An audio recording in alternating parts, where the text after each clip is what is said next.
अस्सलाम वालेकुम नाज़रीन। प्रोग्राम आज की बात के साथ मैं हूं इम्तियाज मीर।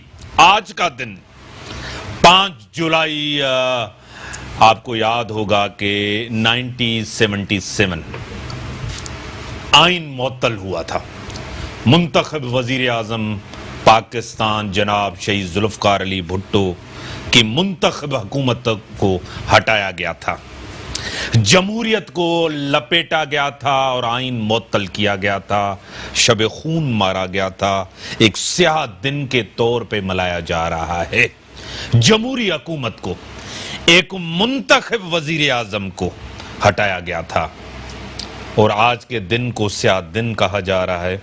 और उसी के साथ माइनस होगी, हुकूमत माइनस होगी या अफराद माइनस होगा, सिस्टम माइनस होगा, क्योंकि शेख रशीद साहब ने बहुत ही करीब खान साहब के, बहुत ही ताकतवर उस कुव्वत के जिन्होंने हमेशा इस सिस्टम को बनाया, इस सिस्टम को बिगाड़ा, लोग लेके आए, लोगों को घर भेजा, आपको पता है, उसी कुव्वत का वो हिस्सा है।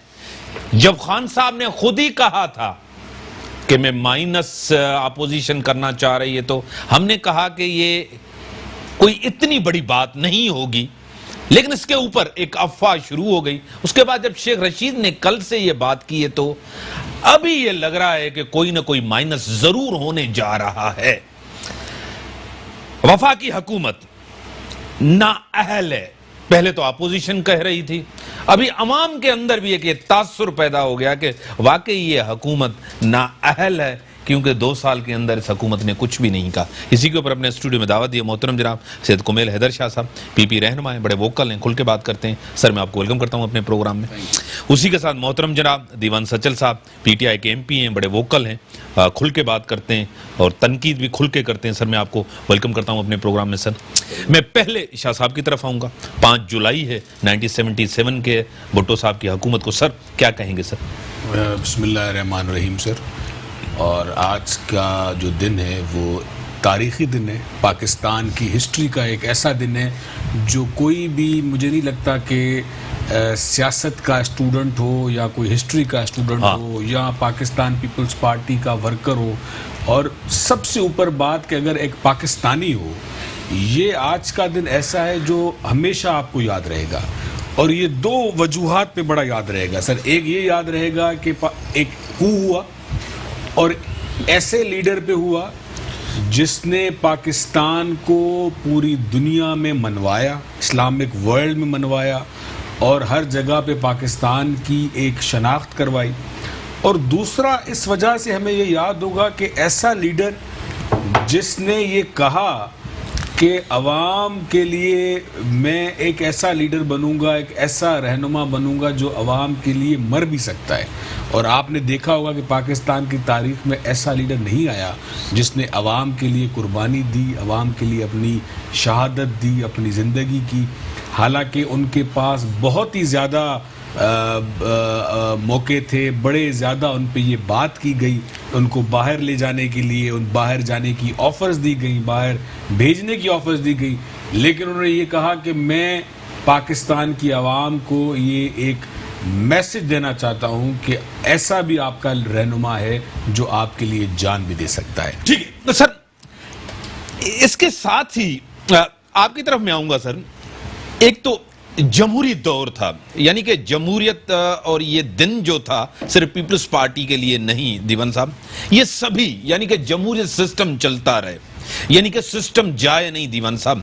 कोई भी हुकूमत आए, जमहूरी हुकूमत हो, वोट से आए वोट से जाए, यानी कि किसी का भी दौर, आज आपकी हुकूमत है, कल किसी और की हुकूमत होगी। आप क्या कहेंगे सर? जी बिस्मिल्लाहिर्रहमानिर्रहीम। नहीं, मैं शाह साहब की बात से 100 नहीं 500% एग्री करता हूँ, आपकी बात से भी, कि आज का दिन पाकिस्तान के लिए एक बहुत ही काला दिन था। और ये जो मिलिट्री कू हुआ जो जनरल ज़िया ने किया, ये ऑब्वियसली एक हर पाकिस्तानी के लिए एक बहुत दुख का मकाम है, क्योंकि डेमोक्रेसी शुड हैव कंटिन्यूड। आप जैसे बिल्कुल सही फरमा रहे हैं कि भुट्टो साहब की अगर हुकूमत गलत थी तो वो वोट से जानी चाहिए, अवाम को उतारनी चाहिए। जमहूरियत का यही मतलब होता है कि वोट से आए और वोट से जाए। और मिलिट्री कू में जो उनको उतारा, उसके बाद उनको एक फेक जुडिशियल मर्डर में एक फेक जुडिशियल इंक्वायरी हुई, फेक केस चला, और आपको खुद सबको याद होगा अगेन कि this is part of history कि उनके ऊपर जो डेथ सेंटेंस था वो 3-2 वाला वर्डिक्ट था। और ये दुनिया की किसी भी मौजूद डेमोक्रेसी में ये होता है, जुडिशियल सिस्टम में ये होता है कि अगर एक आदमी भी डेथ पेनल्टी के खिलाफ हो तो डेथ पेनल्टी नहीं होती। यहाँ तो 2 खिलाफ थे ना, 3-2 हुआ था, तो डेथ पेनल्टी तो होनी नहीं चाहिए according to any judicial law in any democracy in any system in the world. ये तो कोई नॉर्थ कोरिया जैसे रिजीमों में होता है जो पाकिस्तान में 77 में हुआ था, and this was totally wrong, और उसको जितना भी आप कंडेम करें वो कम है। ठीक है शाह साहब, अब आ जाते हैं माइनस की बात चल सके, हमेशा होती रहती है माइनस। अब हुकूमत के अंदर से खान साहब ने भी बात की, शेख रशीद साहब ने भी बात की, लेकिन खान साहब ने यह कहा कि अपोजिशन माइनस करना चाह रही है। आप क्या कहेंगे? सर, अब ये तो समझ ही नहीं आ रही कि क्या हो रहा है, और गवर्नमेंट ऐसी वफाकी हुकूमत जिस पे अवाम की बहुत ज़्यादा उम्मीदें थी और लोग बहुत ज़्यादा उम्मीद रखते थे, जो इन्होंने कंटेनर पे वादे किए उसमें से एक का 0% भी पूरा नहीं किया। अब तो हमें ये लगता है, आप मीडिया वाले दोस्तों को भी ये लगता होगा, हमारे अवाम को भी ये लगता होगा कि जो बात खान साहब कहेंगे इसका मतलब कि वो 100% वो बात नहीं होगी। जो भी वो अगर कहें कि मैं इंक्वायरी करूंगा, इसका मतलब कुछ नहीं होगा। अगर वो कहें कि भाई मैं 1 करोड़ नौकरियां दूंगा, उसका मतलब 0% होगा। आप देखें कि माइनस अब उनको देखें, what we think, what as a student of politics I am thinking कि फर्स्ट टाइम उन्होंने ये खुद कहा है कि भाई मैं बहुत वीक हूँ, मेरी जो सीट है वो बहुत, और हाउस ऑफ द पार्लियामेंट पे कहा है कि मेरी सीट बहुत वीक है। उसी स्टेटमेंट पे ये सारे हो रहे हैं कि भाई इनको माइनस कर देंगे, फलां को माइनस। शेख रशीद कह रहा है कि नहीं 1 माइनस नहीं होगा, अब 3 माइनस। अब वो साईं मुझसे बेहतर बताएंगे कि वो 3 कौन से हैं, क्या उसमें असद उमर भी जा रहा है, शाह महमूद कुरैशी भी जा रहा है, या कोई और 3 है, हमें तो उनका नहीं पता। इनकी आपस की पार्टी की स्टोरी है। और फिर इनमें अपने में एक वो हो गया है कि जिसमें आप देखें शाह महमूद कुरैशी साहब एकदम से बबर शेर बन के एंट्री मार ली उन्होंने कि भाई इमरान खान नहीं देगा इस्तीफा, नहीं रिजाइन देगा। और फिर अली जैदी साहब आ गए, दूसरे आ गए, सिर्फ प्राइम मिनिस्टर को ये यकीन दिलाने के चक्कर में कि प्राइम मिनिस्टर कहीं ये ना समझें कि these are the candidate for the prime minister. तो अब ये खुद अपने आप को बड़ा ही वीकर पोजीशन में समझ रहे हैं। अवाम के उस पे तो ये वीक ऑलरेडी थे, बट जिन्होंने इनको सिलेक्ट करवाया था अब ये समझ रहे हैं कि हम उस साइड से भी वीक हो गए, और इसीलिए ये पहले से अनाउंसमेंट्स कर रहे हैं कि भाई हम माइनस की। पीपल्स पार्टी ने तो ये बात नहीं की, अपोजिशन ने तो किसी ने बात नहीं की भाई हम माइनस कर देंगे, हम प्राइम मिनिस्टर के खिलाफ कोई अदम एतमाद डाल रहे हैं या हम कुछ ऐसा कुछ कर रहे हैं। हम मुखालफत है और मुखालफत बराए तामीर कर रहे हैं, एज ए सियासी जमहूरी रास्ता अपना रहे हैं, एहतजाज कर रहे हैं, और उस पर भी हमें नहीं बोलना दिया जा रहा। हमारे MNAs का माइक बंद किया जा रहा है, उनको बात करने नहीं दी जा रही। तो ये हमारा तरीका है। माइनस का तो हमने कभी फॉर्म किया नहीं। क्या दीवान साहब, क्यों अंदर से आप देखें, किसी ने बाहर से बात नहीं की, किसी ने नहीं कहा कि हम माइनस करना चाह रहे हैं, अंदर से बात आ रही। आपके लोगों ने कहा है, खान साहब ने कहा है, शेख रशीद ने कहा है माइनस। क्या कहेंगे आप? देखिए जी, ना कोई माइनस हो रहा है, ना कोई गवर्नमेंट कहीं जा रही है, ये आप लोगों के सारे। ये माइनस क्यों कहा? क्योंकि ऑब्वियसली खान साहब को भी कुछ इन्फॉर्मेशन है, और ये जो बातें हैं ये आप कह रहे हैं कि अपोजिशन ने नहीं कही, अपोजिशन ने बहुत दफा कही है। माइनस का कहा माइनस? गवर्नमेंट जा रही है तो बहुत दफा का है ना, माइनस किसने कहा? माइनस वर्ड यूज किया हो या नहीं किया हो, गवर्नमेंट जा रही है, प्राइम मिनिस्टर चेंज हो रहा है, इन हाउस चेंज हो रहा है। In house change means -1। ना -1 लेकिन नहीं का क्या मतलब? माइनस फार्मूला देखिए दीवान साहब, आप बताएं। हाँ कहा है, ठीक है। हाँ, इन हाउस चेंज का मतलब मुझे आप बताएं, मुझे आप पहले आप जवाब तो देना। इन हाउस चेंज का क्या मतलब? इन हाउस का मुझे आप बताएं, पाकिस्तान की तारीख में नवाज शरीफ हो या कोई भी माइनस कौन सी कुवत करती है? अपोजिशन करती है या कोई और कुवत? माइनस को हो ही नहीं रहा है, ना कोई माइनस हो रहा है, ना ये गवर्नमेंट। शेख रशीद ने क्यों कहा? शेख रशीद तो बहुत सारी बातें करते रहते हैं, मैं उनकी तरफ से ना उनकी पार्टी का आदमी हूं, ना उनका मैं स्पोक्स पर्सन हूं। हुकूमत कमजोर हो चुकी है? हुकूमत कोई कमजोर नहीं है, जितनी हुकूमत आज अपने उस पे खड़ी है ना, फॉर्म फुटिंग पे, इतनी पहले कभी भी नहीं थी। क्यों कहा बात? हाँ, शाह साहब ने एक बात की, मैं जवाब देना चाहूंगा। हाँ जरूर दे, जरूर दे। शाह साहब ने एक बात की जी, हमारा तो माइक बंद कर दिया जाता है। शाह साहब को मैं वैसे ही एक बात बता देता हूँ, इनके फादर बहुत सीनियर मिनिस्टर हैं और इनको पता होगा, एज ए एमपीए तो ये खुद नहीं है, लेकिन इनके father not only MPa but ये वेरी सीनियर मिनिस्टर। आज तक सिंध गवर्नमेंट ने जो स्टैंडिंग कमिटीज होती है, जो जमहूरियत का पहला उसूल होता है स्टैंडिंग कमिटीज, आज तक किसी अपोजिशन वाले को स्टैंडिंग कमेटी में लेने की जहमत भी नहीं की है। कम से कम नेशनल असेंबली में नॉट ओनली पीटीआई के हर एमएनए के पास स्टैंडिंग कमेटी की मेंबरशिप है। इनफैक्ट ह्यूमन राइट की स्टैंडिंग कमेटी के चेयरमैन जो है, वो स्टैंडिंग कमेटी के चेयरमैन वो इनके अपने पार्टी के चेयरमैन है, अपोजिशन के ही हो है ना। और सिंध में डेमोक्रेसी ये है, माइक बंद करना तो बहुत छोटी एग्जांपल दे रहे हैं। मैं आपको 2 साल हो गए सिंध गवर्नमेंट, सिंध असेंबली को, आज तक स्टैंडिंग कमेटी बनाने की जहमत ही नहीं की। जो बनाई सिर्फ अपने लोग ले लिए। ब्रेक का टाइम हो गया, ब्रेक के बाद आऊंगा। खान साहब ने पहली दफा कहा है कि मैंने कभी भी नहीं कहा कि मेरी कुर्सी मजबूत है, पहले कभी भी नहीं। एक चीज दूसरा कहा, उससे पहले उन्होंने कहा कि मैं आखिरी चॉइस हूं। फिर उन्होंने कहा, शेख रशीद साहब ने कहा कि हम आखिरी चॉइस नहीं हैं। मैं आता हूं ब्रेक के बाद, इस डिस्कशंस को आगे बढ़ाते हैं। Welcome back. हाँ सर, कमजोर हो चुके हैं, अवाम भी आपको अभी ना अहल कह रहे हैं कि आप ना अहल हैं। 2 साल का अरसा, दीवान साहब एक बड़ा अरसा है, आप लोगों ने कहीं डिलीवर नहीं किया। अब ख्वाबी पुलाव बनाना बंद करें। मैं क्या करूं, हालात ऐसे हैं, आपके सामने हालात हैं। कौन सी आवाम ने आपको कहा कि हमसे नाखुश? पेट्रोल से लेकर महंगाई, बेरोजगारी, एक सर्वे आपके सामने मैं पेश कर रहा हूं, एक सर्वे आपको बता रहा हूं। मेरा जवाब सुनो। हाँ। पेट्रोल 110 रुपए था, हाँ। हमने 75 किया। तुम नायाब था, मिल ही नहीं रहा था। कब नहीं मिला है आपको? 2 दिन नहीं मिल मिला रहा था। अरे यार 2 दिन बीच में शॉर्टेज हुई है। शॉर्टेज कौन जिम्मेदार था? अच्छा, आपको ये याद है सबसे ज्यादा पेट्रोल आज तक पाकिस्तान की हिस्ट्री में क्या हुआ है? हाँ। ये आपको पता है? हाँ। बताएं। तो सस्ता हुआ था? नहीं, सबसे महंगा कब हिस्ट्री में पाकिस्तान की क्या हुआ है? सबसे महंगा पेट्रोल बताएं मेरे को आप। 1997 में सबसे ज्यादा पेट्रोल सस्ता हुआ था। मैं ये पूछ रहा हूं सबसे महंगा कौन से दौर में हुआ है और कितना हुआ है? तो मुझे ये तो याद 115 रुपए हुआ है 2011 में। हाँ। जब सदर पाकिस्तान जरदारी साहब थे। ठीक है। और 2015 में जब नवाज शरीफ साहब प्राइम मिनिस्टर थे तो भी 111 रुपए हुए। हाँ सही है, जवाब से उनसे हमने अभी कमी रखा हुआ है। हाँ। आज भी अगर आप 8 मुल्कों की, जो पूरे एशिया के जितने मुल्क है, डॉलर रेट निकाले, सबसे सस्ता पाकिस्तान में।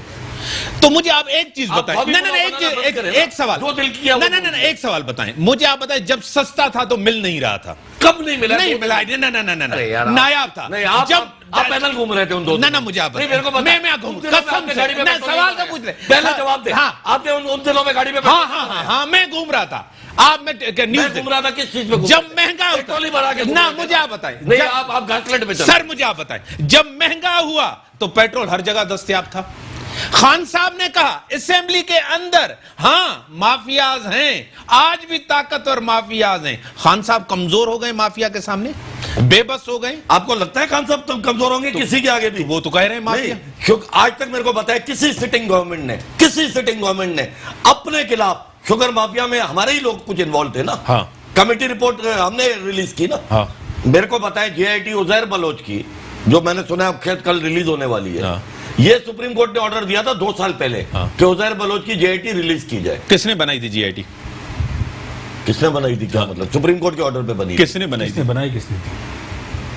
गवर्नमेंट ने बनाई थी। और किसने? सिंध गवर्नमेंट ने बनाई। सिंध गवर्नमेंट ने बनाई। हाँ। रिलीज क्यों नहीं की 2 साल तक? तो बनाई तो उसने थी। अरे तो रिलीज क्यों नहीं की? क्रेडिट तो देना। नहीं तो ड्रॉ में क्यों रखी हुई थी? हाँ, तो बनाई तो थी ना। हुदूद रहमान कमीशन की रिपोर्ट हाँ। कितने साल बाद रिलीज हुई? हाँ। शुगर माफिया की एक दिन रिपोर्ट बनी, अगले दिन रिलीज कर। जहांगीर तरीन कैसे बाहर गए? जहांगीर तरीन कैसे बाहर गए? क्या वो ईसीएल में उनका नाम नहीं है? ना, आप रखते हैं ना, आप रखते हैं ना। शहबाज शरीफ का आपने क्यों जाने दिया? नहीं, ईसीएल पे शहबाज शरीफ का नाम है ना। आप जरदारी साहब को बाहर जाने देंगे? जरदारी साहब का नाम है ना। आप फरियाद तालपुर साहिबा को बाहर जाने देंगे? शुगर माफिया में ना, नहीं जाने देते ना। तो जहांगीर तरीन का नाम है ईसीएल। शाह साहब आप देखें, ये डबल स्टैंडर्ड्स नहीं है। आज माफिया मजबूत है या नहीं है, आज माफिया आजाद है या नहीं है। पेट्रोल सस्ता मिलता नहीं है, महंगा हर जगह मिल रहा है। क्या कहेंगे शाह साहब? सही देखें, जैसे हमारे सीनियर हैं, बड़े हैं हमसे, लेकिन मैं एक अर्ज करूंगा, छोटा सा अर्ज करूंगा कि आप देखें कि या तो पीपल्स पार्टी ने इसी तरह कंटेनर पे चढ़ के ये सारे दावे किए होते, ये वादे किए होते, ये कहा होता कि भाई अगर आपका बिजली का बिल बढ़ा तो मतलब आपका जो प्राइम मिनिस्टर है वो करप्ट है, अगर भाई आपका डॉलर बढ़ा तो वो चोर है, अगर मैं कशकोल लेके किसी से भीख मांगने गया तो मैं खुदकुशी कर लूंगा, अगर आपका तेल ना मिला मतलब प्राइम मिनिस्टर करप्ट है, अगर आपके इलाके में मैंने 1 करोड़ नौकरियां इतने अरसे में नहीं दी तो आप मुझसे पूछिएगा, अगर मेरे खिलाफ कोई एक धरना भी कोई निकला मैं रिजाइन कर दूंगा। ये बातें किसने की थी? ये बातें प्राइम मिनिस्टर ने की थी। पीआईए की सूरत हाल, मैं आ रहा हूं, हाँ मैं आ रहा हूं उस पे। देखें, अब अगर इनको कहें कि सही आपका पीआईए का सूरत हाल इतना बेड़ा गर्क क्यों हो गया, कहेंगे सही पिछली गवर्नमेंट ने किया था। भाई अगर आप भाई स्टील मिल का ये माहौल क्यों, भाई पिछली गवर्नमेंट ने किया था। और कहीं गलती से कोई WHO का, कोई किसी यूनाइटेड किसी ऑर्गेनाइजेशन का इनके हक में 1 या 2 नंबर आ जाता है, कहते हैं देखा ये हमने किया है, ये जितने अच्छे काम हैं ये सारे हमने कर दिए, और जो भी हमारे 2 सालों में 90% गलत काम हुए हैं ये नवाज शरीफ और पीपल्स पार्टी। अच्छा, ये एक इनकी समझदारी और देखा करें, उससे पीछे ये नहीं जाते। दीवान साहब हंस रहे हैं और ये बात उनको लग रही है कि शाह साहब जो कह रहे शाह साहब वो को एक जवाब दे दूं। 2008 की स्टील मिल की रिपोर्ट ये है कि 229 बिलियन कमाए हैं उन्होंने, और 2010 में स्टील मिल बंद होने पे आ गई। हाँ ठीक है, तो 2008 से यानी कि परवेज मुशर्रफ के दौर में कमा रही थी ना। ठीक है, मैंने मान लिया। साहब और जिलानी साहब जैसे प्राइम मिनिस्टर बने, स्टील मिल का वो हाल किया। ठीक है, मैं उन्होंने नौकरियां, ठीक है, मैं यहाँ सवाल करता हूँ। हाँ, तो ये जवाब भी आप तक इमरान खान साहब क्या कहते थे? नहीं सुनो, मैं अर्ज करूँ। एक तो सही पहली बात ये कि इमरान खान ने स्टील मिल पे एक प्रॉपर उस पे कैंपेन चलाई थी, 1, ठीक है। ठीक है। दूसरा ये अर्ज है सही कि अगर 2008 में इतने बिलियंस कमा रही है जी, और 2010 में उसका बेड़ा गरक जा रहा है या 9 में गरक जा रहा है, 10 या 11 में, तो हम भी ये कहते हैं उस वक्त कि भाई ये जो हाल है ये पिछली गवर्नमेंट ने किया है। 8 में तो कमा के गई है, आपको कमाई दी है उसने। ऐसे तो सही, ऐसे जंगला बस ने पंजाब गवर्नमेंट को कमा के दिया है, ऐसे दूसरे जंगला पर सब्सिडाइज नहीं, सब्सिडाइज है, लेकिन व्हाट द प्रेस्टिट्यूट इज उस पे रखा गया है वो गवर्नमेंट को मिल रहा है, उससे मिल रहा था, लेकिन उन्होंने जस्ट बिकॉज इसलिए बंद कर दिया कि भाई या अभी तक वो ट्रेन स्टार्ट नहीं कर रहे कि भाई ये जो प्रोजेक्ट है ये मुस्लिम लीग नून का है। ठीक है सर, सवाल ये है कि खान साहब ने इलेक्शन से पहले कहा था कि जब मैं आऊंगा तो स्टील मिल चला के भी दिखाऊंगा, कमा के भी दिखाऊंगा। खान साहब 2 साल से न स्टील मिल चला रहे, न स्टील मिल कमा रही है। स्टील मिल के लोग आपने बेरोजगार किए, जवाब दे दीवान साहब। स्टील मिल को जब से हमारी गवर्नमेंट आई है हमने 2 साल में पता नहीं कितने अरब सैलरीज में दिए, जबकि वो कहीं और कमा रहे हैं। ये आपको भी पता है और मुझे भी पता है। जो स्टील मिल के वो एम्प्लॉइज हैं, क्योंकि स्टील मिल बंद पड़ी है तो वो लोग बाहर जाके कमाई अपनी कर रहे हैं, लेकिन ऑफिशियली वो स्टील मिल से भी तनख्वाह ले रहे हैं। सर ये कौन सा जवाब है? स्टील मिल चल क्यों नहीं रही? स्टील मिल के पैसे ही नहीं है चलाने के लिए। सर आप चलाएं ना, आप अहल हैं, आप ईमानदार हैं। गवर्नमेंट, अरे भाई मिल कैसे चलेगी? पैसों से चलती है। पैसे आप अहल लोग आए हैं ना, ईमानदार लोग आए हैं। सिर्फ ईमानदारी पे वो पहले नारा क्या था? चला के दिखाएंगे। क्यों नहीं चला के दिखा रहे? पैसे नहीं है चलाने के लिए। आप उधार दे रहे हो। कल पहले झूठ बोला था, पता ही नहीं था उनको। क्या पता? कैसे पता नहीं था? कैसे पता नहीं था? 22 साल की जद्दोजहद, 22 साल की अपोजिशन। अपोजिशन वाले को क्या पता गवर्नमेंट पे अपना कितने पैसे पड़े? यानी कि साबित हो गया आप ना अहल है। नाइल कैसे हो? आप ना पीआईए चला सकते हैं, ना आप स्टील मिल चला सकते हैं, कोई इदारा नहीं चला सकते। नहीं, बाकी इदारे तो चाचा जी, हुकूमत चल रही है, मुल्क नहीं चल रहा। Very good. हुकूमत का क्या मतलब? मतलब आप लोग तो चल रहे हैं। हुकूमत का क्या मतलब? आप लोग चल रहे हैं। हुकूमत का क्या मतलब होता है? सर शाह साहब, क्या आपको लग रहा है कि कोई एक भी यानी कि इदारा इस मुल्क का कोई एक भी चीज कोविड से लेकर कहीं एक भी तबका, कहीं भी कोई एक भी सर्वे, मेरे पास एक survey institute for public opinion research, ये हमेशा हमें सर्वे बताते थे। ये लोग कहते थे ये सर्वे देखें पीपल्स पार्टी नाकाम, ये सर्वे देखें नून लीग नाकाम, ये सर्वे देखें पीपल्स पार्टी ने करप्शन की, ये देखें महंगाई, ये देखें बेरोजगारी, ये चीज देखें। ये आज सर्वे इनको मुंह चढ़ा रहे हैं कि ये सर्वे देखें। इस सर्वे में आपके लिए क्या है? सबसे बड़ा 23% सर्वे में सबसे बड़ा लोगों का मसला बेरोजगारी है। सेकंड, 21%। सबसे बड़ा मसला जो है ना लोगों का, महंगाई। सबसे बड़ा मसला कोरोना। क्या आज इस हुकूमत को यह नहीं आ रहा कि ये चीजें आपके सामने है? सही, ये तो बिल्कुल आपके सामने है। और ये अगर सर्वे ना भी किए जाएं तो हर हाल आपके सामने। बेसिकली इनका सिर्फ एक ही इदारा सही चल रहा है, वो इदारा है तवज्जो हटाओ। आप देखें किसी भी आप वजीर को, किसी भी आप पीटीआई के रिप्रेजेंटेटिव्स को कोई एक बात सवाल करेंगे, ये आपको दूसरे टॉपिक पे लेके आ जाएंगे, आपस में झगड़े दिखा देंगे। भाई फैसल वाडवार फहद चौधरी का झगड़ा हो गया, ये हो गया, फला हो गया।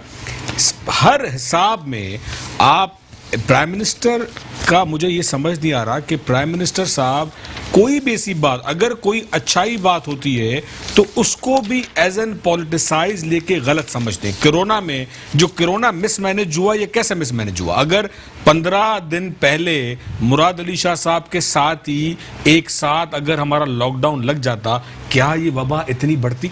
नहीं बढ़ती।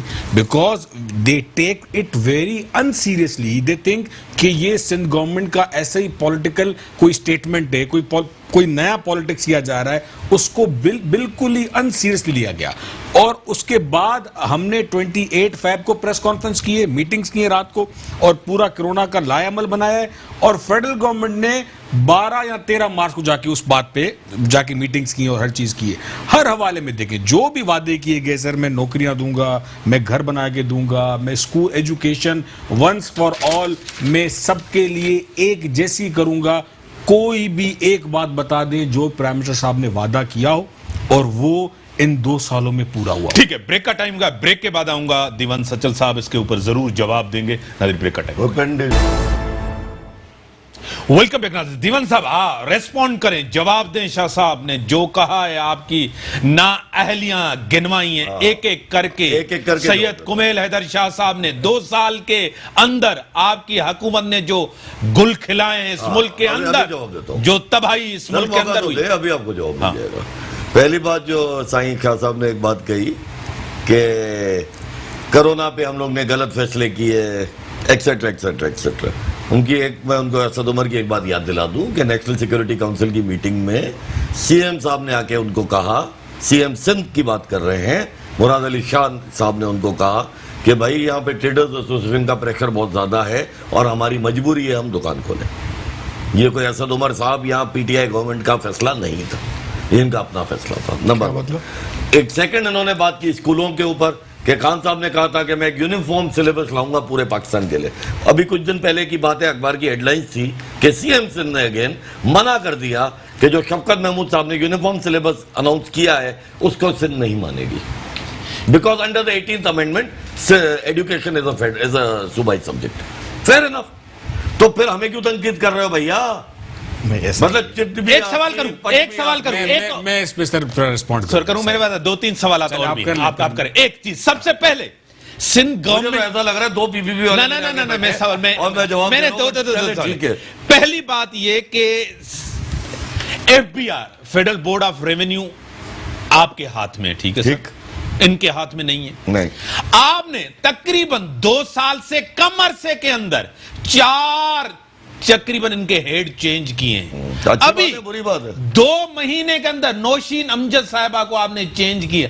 आप एक इदारा नहीं चला सकते, 4 चेंज किए, एक मैं सुनने तो सही ना, आप सबर तो करें ना। अच्छा, ना आपके वजीर आजम को सबर है, मुझे पता था, ना आपको सबर है, ना आपके किसी बंदे को सबर। आप तनकीद अपोजिशन में कितनी करते थे, आज आप बर्दाश्त नहीं करते। भाई बर्दाश्त करें, आप सवाल तो करें। आप पंजाब के आईजीज आप कितने चेंज कर चुके हैं? 4 से 5 वहां चेंज किया। अच्छा। आपने चीफ सेक्रेटरीज कितने चेंज किए? आप इदारे चला नहीं सकते। आपसे जो चीफ सेक्रेटरी है वो भी तो फेडरल एम्प्लॉय है। सर आप उसको छोड़े, अपना जवाब दे। आप अपना जवाब देना। अरे भाई जवाब तो देना। आप अपना जवाब दें। सिंध का चीफ सेक्रेटरी भी फेडरल के नीचे है। आप इसका जवाब, आप इसका मुमताज अली शाह साहब ही है। सर मैं आप अपना आप ही को जवाब दे रहा हूं। फेडरल बोर्ड ऑफ रेवेन्यू में इतनी तब्दीलियां क्यों, बार-बार तब्दीलियां क्यों? यार खुदा का नाम। हाँ। मेरे को याद है जिस दिन असद उमर साहब को चेंज किया गया था और हफीज शेख को रखा था, मैं आपके या किसी और चैनल पे था, मेरे से यही सवाल किया, यार आप लोग चेंज कर देते 2 महीने। अरे भाई कहम अली शाह साहब को आप लोग ने मिड गवर्नमेंट में हटा के अपना ये मुराद अली शाह को लाए थे 2000। ये जस्टिफिकेशन है, नहीं, चेंज करना कभी कभी जरूरी हो। 2 महीने में, 2 महीने करे या 2 दिन करे, एक आदमी अगर नहीं परफॉर्म कर रहा तो हमारा राइट है चेंज। ना अहली पे चेंज किया, ना अहली पे किया है, किसी भी नाकामी पे। वो तो खान साहब को पता होगा क्यों चेंज किया, मैंने तो किया नहीं है कि मेरे को हर चीज की रिपोर्ट हो, लेकिन चेंज करना कोई बुरी बात नहीं है। फिर तो अगर वज़ीर एक आज़म को भी आदमी चेंज लायक करना नहीं है, चाहिए। अगर आप आज एज एंकर परफॉर्म नहीं करेंगे तो ये आपके चैनल का राइट है कि आपको चेंज कर सकते हैं, इसमें कोई बड़ी बात नहीं। सर आपको क्या लग रहा है ये जो एक point of is right what he saying कि भाई अगर कोई काम नहीं कर रहा उसको हम हटा रहे, तो मतलब ये इनका एक बड़ा फेयर जस्टिफाई कि भाई जो काम नहीं करेगा उसको ये हटा देंगे। It's a good thing. हाँ। मैं जो साइन ने कहा कि एजुकेशन वाली बात में उस पर आ जाऊंगा। Uniform syllabus is something else है। व्हाट ही सेड कि भाई जो भी आपका एजुकेशन सिस्टम है वो मैं बिल्कुल सेम कर दूंगा, ठीक है सर। अब उस पे क्या होता है कि अगर जो primary and secondary Sindh government के अंडर में, जो सिंध गवर्नमेंट चाह रही है कि भाई अगर मैं आपका ये सिलेबस नहीं लूंगी या फला, पहली बात तो ऐसा है नहीं। अगर ऐसा हुआ भी है, जो फेडरल के इदारे सिंध गवर्नमेंट में एजुकेशन वाइज काम कर रहे हैं, जो कॉलेजेस अंडर फेडरल गवर्नमेंट हैं, जो भी इंस्टीट्यूट अंडर फेडरल गवर्नमेंट हैं, आप एटलीस्ट उसमें तो यूनिफॉर्म कर दें। और सेकंड, दूसरी बात सर, क्योंकि सिंध का निसाब उनसे अच्छा है, बेहतर है वन। और दूसरी बात आपको मैं अर्ज कर लूं कि आपकी इस वक्त गवर्नमेंट जो है वो 3 प्रोविंसेस में है, ठीक है सर। और आफ्टर 18th अमेंडमेंट प्रोविंस का अपना जाती फंड होता है, अपना जाती प्रोविंशियल अपना उनका अपने बजट है वो लगा सकते हैं। अगर हमारी federal government is so concern कि भाई सिंध गवर्नमेंट की जो हुकूमत है वो नाअहल है और वो सिंध गवर्नमेंट को सही परफॉर्म नहीं कर रही, कोई वफाकी बड़ा प्रोजेक्ट आप इन 2 सालों में सिंध में आपने अनाउंस किया है? एनी सिंगल प्रोजेक्ट, एनीथिंग जो अगर इतना ज्यादा फेडरल गवर्नमेंट को परवाह है सिंध की कि भाई कराची का मैं जवाब दे सकता हूं। जी सर बिल्कुल दीजिएगा। बेड़ा गर्क कर दिया है, कोई यूं कर दिया है, कुछ ये एजुकेशन सिटी आपका सिंध गवर्नमेंट का प्रोजेक्ट है सर। हेल्थ सिटी जो अनाउंस जो बन रही है वो आपका सिंध गवर्नमेंट का है। NICVDs आपके सिंध गवर्नमेंट के। गम्बट आपका जो हॉस्पिटल है liver transplant Sindh government project. आपके इन 2-2.5 सालों के अंदर फेडरल गवर्नमेंट का एक कोई मेगा प्रोजेक्ट अनाउंस, ठीक है भाई मैं सर मैं एक जवाब देना हाँ प्लीज, ठीक है sir please. I totally agree with you कि हेल्थ एंड एजुकेशन जो है वो प्रोविंशियल सब्जेक्ट्स है। पाकिस्तान में हमने हेल्थ कार्ड KPK में व्हेन वी वर, हम लोग तो पिछले 5 साल से KPK में है, तो वहाँ पे एक हेल्थ कार्ड लॉन्च किया था कि हर आदमी को एक हेल्थ कार्ड दिया गया है, जिसकी जो आई थिंक उस हेल्थ कार्ड का जो बजट रखा है वो 6.5 लाख रुपए रखा है पर फैमिली। ये हमने सिंध में भी लॉन्च किया, करना चाहा।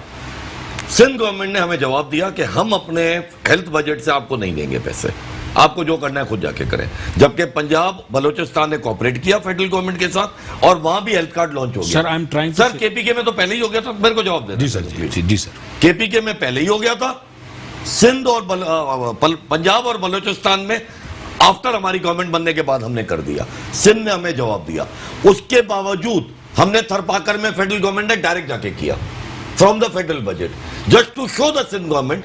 वहां पे टोटल ज्यादा नहीं थे, 4 लाख फैमिलियां थी, 4 लाख फैमिलियों को हमने ये कार्ड पहुंचा दिया है थरपाकर। क्या सिंध गवर्नमेंट की सपोर्ट के बगैर ये कामयाब होगा? जान के हर फेडरल प्रोजेक्ट में कोई ना कोई भौंची मारती है बेसिकली। ये कौन सा है अपना ये K4 जो है, जो पानी का प्रोजेक्ट है, इसमें फेडरल गवर्नमेंट ने पूरे पैसे डाल चुकी है जितना कमिटेड था, विच इज 50%। सिंध गवर्नमेंट उसको जान के रोक के बैठी है, डिले करती है, पैसे नहीं देती और इल्जाम क्या डालती है जी फेडरल गवर्नमेंट सपोर्ट नहीं कर रही। नहीं देखे ना, उसमें K4 में फेडरल गवर्नमेंट ने पैसे नहीं दिए, पूरे पैसे दिए हुए हैं। मेरे पास उमर साहब की पूरी वो पड़ी हुई है, वॉइस क्लिप पड़ी हुई है। मैं आपको सर मैं भी आपको दिखा सकता हूँ। सर 1 मिनट है मेरे पास। ओके प्लीज हाँ सर आप बात करें 1 मिनट है शो में, जो क्लोजिंग आप अगर कुछ करें। सर देखिए अर्ज ये है हमारे बड़े सीनियर दोस्त हैं और हमारे देखिए प्राइम मिनिस्टर साहब जो हैं वो पूरे पाकिस्तान के प्राइम मिनिस्टर हैं और ये उनको ये समझना पड़ेगा। और ये अगर -1 पाकिस्तान पीपुल्स पार्टी वो कभी ये नहीं चाहेगी कि डेमोक्रेटिक सिस्टम डीरेल हो। हम ये कभी, अगर ये तो इमरान खान साहब है, कोई और भी हो, हम डेमोक्रेटिक सिस्टम सस्टेन करने के लिए, रहने के लिए, हमेशा पॉलिटिकल सिस्टम में रहने के लिए, क्योंकि इसके लिए पाकिस्तान पीपल्स पार्टी ने बहुत ज्यादा कुर्बानी दी है। तो इमरान खान साहब को भी सोचना चाहिए कि ये जो इमेच्योरिटीज वाले फैसले कर रहे हैं, ये जो सिंध को एक खामखा पीछे धकेलने की कोशिश की जा रही है, ये ना की जाए और उस पर अच्छा। ठीक है, बड़ी मेहरबानी सर। एक जवाब सर में टाइम लिमिट। मौलाना फजलुर रहमान के धरने में जिसमें वो कह रहे थे प्राइम मिनिस्टर को रिजाइन करना चाहिए, बिलावल साहब गए थे, तो अगर वो नहीं चाह रहे थे हमें डीरेल करना तो वहां चाय पीने गए होंगे। As a democratic system sir, system नहीं तो गवर्नमेंट क्यों गिराने गए थे? ठीक है, बड़ी उन्होंने पार्टिसिपेट किया था। बड़ी मेहरबानी सर, बड़ी मेहरबानी। मुल्क के अंदर सिस्टम को चलना चाहिए, लेकिन माइनस की जो बातें हो रही हैं वो भी अंदर से, हुकूमत से माइनस की बातें हो रही। मुल्क के अंदर सिस्टम डिलीवर करे। मुल्क के अंदर बेरोजगारी, महंगाई बहुत ज्यादा है। हुकूमत की जिम्मेदारी है कि उसके ऊपर कंट्रोल करे। इसी के साथ दीजिए इजाजत। अल्लाह हाफिज।